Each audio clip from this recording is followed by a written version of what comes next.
C'est un spectacle que ce lac n'offre qu'à l'aurore. Une eau teintée de rose. Au Kerala, dans le sud de l'Inde, des milliers de nymphéas dévoilent leurs couleurs. Mais dans quelques heures, les fleurs vont se refermer pour se protéger du soleil. Pour les observer, ces touristes ont dû se lever tôt. Je peux dire que ça vaut vraiment le coup. C'est un vrai spectacle pour les yeux, ça apaise l'esprit. Il suffit de se taire et d'écouter, il n'y a que le bruit des oiseaux. Ma fille voulait voir ça. Elle a dit à tout le monde dans son école qu'elle allait venir ici. Alors, on était obligés.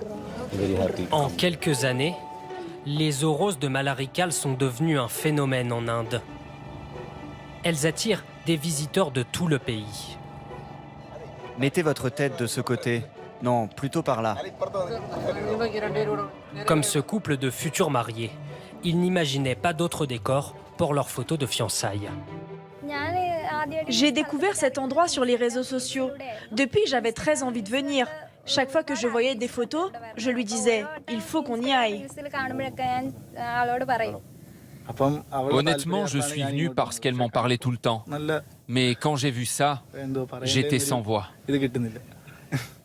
Ce tapis de couleurs couvre aujourd'hui toute l'étendue d'eau.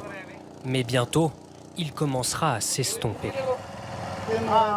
La particularité de cet endroit, c'est que la période de floraison ne dure que 2 à 3 mois.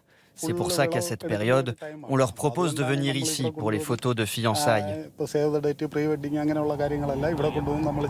Sous le lac se trouve en réalité une rizière inondée par la mousson. Chaque année, les habitants doivent attendre que l'eau se retire pour reprendre leur activité d'agriculteur. L'arrivée des nymphéas est pour beaucoup d'entre eux une bénédiction. Désormais, 400 familles vivent du tourisme. Normalement, à cette période de l'année, aucun d'entre nous n'avait de revenus. Dieu nous a donné ça. Maintenant, en vendant 30 bouquets par jour, on gagne 10 €. C'est déjà un bonheur.